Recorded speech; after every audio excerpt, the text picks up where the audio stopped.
Okay, so are you ready for this? We are diving into a story today that sounds like it's straight out of a political thriller. Oh, I'm intrigued. Lay it on me. All right, so picture this. A sitting U.S. Congresswoman vanishes. Vanishes, like disappears. Gone. And not for like a weekend trip, Yeah. or a vacation or something. Okay. For 6 months straight. Whoa. 6 months? That's a long time. And we're not talking about some low-profile backbencher. Exactly. This is Rep. Kay Granger of Texas. She's a big name.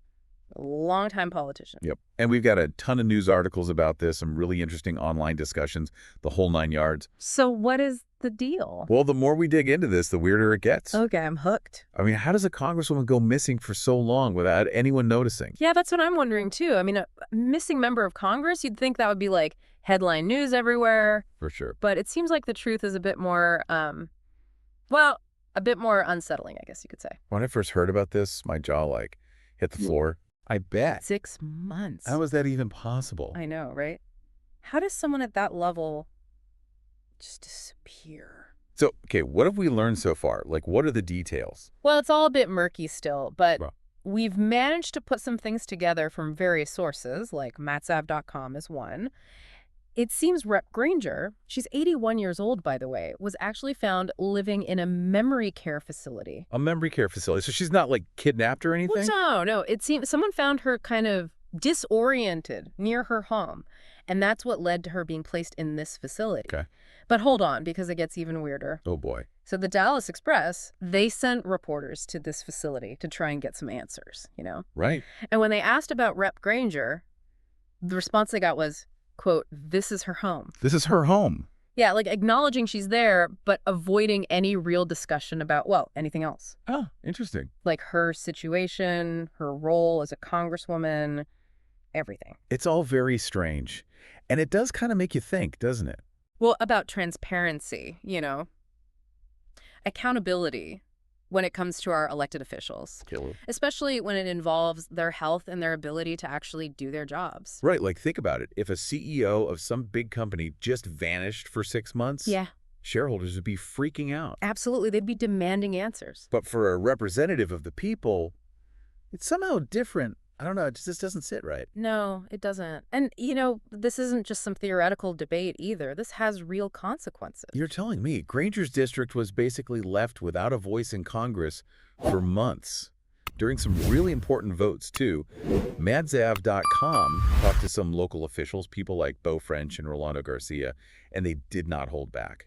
They were frustrated, concerned, even angry that their constituents were left with no representation. Especially during a time when Congress is voting on things like the government spending bill. Huge decisions. Yeah, this whole situation really exposes a potential weakness in our system. Yeah. What happens when an elected official can't do their job anymore? Are there, protocols in place, backup plans? Yeah. What is the process for that? It seems like this incident revealed a big gap, and it has a lot of people worried. And rightfully so. I mean, it's kind of unsettling, right? Absolutely. It's not even just about the votes. That Dallas Express article I mentioned, it also talked to some folks from Granger's district, and there was this feeling that, Congressman-elect Craig Goldman, who was set to take over anyway. Right, in the next term. Yeah. People felt he should just be sworn in early, right now. I can see why they'd want that. Yeah, they need someone actually representing their interests, especially since things are so close in the House right now. So tight. Every vote counts. Exactly. So we have this missing congresswoman, a district without a voice, all these questions swirling around. It's a lot to unpack. It really is. And it brings up some pretty big questions about how our democracy works, Yeah. Where's the line between individual privacy and the public's right to know? Exactly. On one hand, you have the need for effective representation, the people's voice being heard. But on the other hand, there's this question of individual privacy and autonomy. Right. How do you balance those? Especially when you factor in things like someone's health information, right? The potential for people to take advantage or use this for their own gain. Yeah, it's a tricky situation, ethically, legally, all of it. It's a minefield. So we've got this strange disappearance, a congresswoman in a memory care facility, constituents feeling abandoned, and guess what? Wow. It's about to get even more intense because this whole thing sparked a massive debate online. Online? Oh, yeah. Heated discussions on Reddit, all over the news websites, you name it. Wow. People were really wrestling with some fundamental questions about our democracy, about leadership, what it all means. Yeah, can imagine. It's like this whole thing opened up a Pandora's box of anxieties. What kinds of things are people saying? Well, the online world basically became a sounding board for all these different worries and fears, and it makes sense. People were asking, should there be age limits for politicians, mandatory health checks? What about term limits? It went way beyond just Rep. Granger. It became about the bigger picture. Exactly. About who holds power, for how long, all of that. Really makes you think. And there was this definite feeling of unease, about the age of our leaders. Not just online either. Right. It went beyond just the internet forums and stuff. Some people even started comparing this to other politicians. Interesting. They were worried that maybe cognitive decline, could be affecting our leadership more broadly. It's a valid concern. It's like this case became a lightning rod for all these anxieties that were already there, just under the surface of American politics. Wow. I can see how this would really shake things up. It did. It really did. And you know what? What's that? We're just getting started. It's amazing how this one case, as weird as it is, has brought all these other big issues to the surface. I know. It's like everyone was sort of thinking about these things, but not really talking about them. Right. Age limits, term limits, transparency. And then boom, this happens, and suddenly it's all anyone can talk about. It's like Granger's situation became this magnifying glass. Focusing on all these anxieties and cracks in the system. Exactly. And it's not just theoretical debates either, like in those news articles we talked about. There was genuine concern Yeah. about how this whole thing was handled, or not handled, I guess. Right. From our own district, from local officials, and online. Oh, online it was 10 times that. People were really upset, pointing to this case as proof that the government isn't transparent enough. Yeah. And they wanted answers. Yeah. Like, what happens now? What are the rules? Right. What's the procedure? Right. Is there a clear process for figuring out when an elected official can't do their job anymore? Due to health reasons. Yeah, I was wondering about that too. Because it's tricky.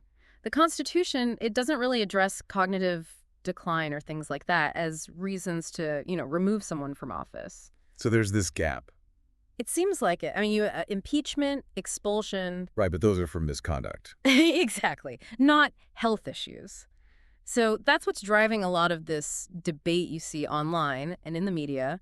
Some people say we need stricter rules. Like mandatory testing. Yeah, for cognitive function. Some even say age limits or term limits. They say that could help prevent situations where someone stays in office too long, Potentially past the point where they can really do the job effectively. Right. But then, of course, you have the other side. People who are worried about individual rights. Right, overreach. Yeah. They're worried that, if the government can just start scrutinizing the health of politicians. That could lead to all sorts of problems. Abuse of power. Politicians using this against each other. It's a real dilemma, isn't it? It is. How do you ensure the government is functioning properly while also protecting individual rights?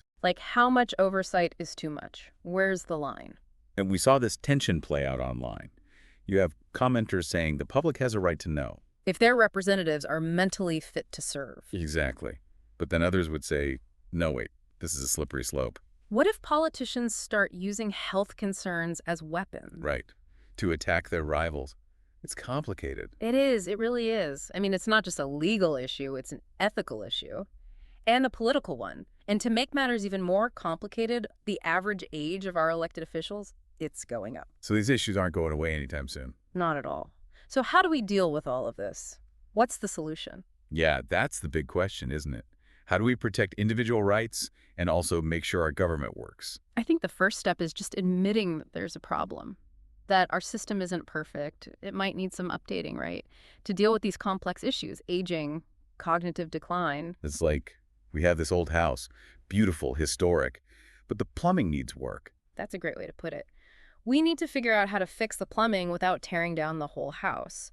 And that means considering everyone's perspective, finding that balance, Between individual rights and the need for effective government. Exactly. And who knows, maybe in trying to figure all this out, we'll end up with an even better system.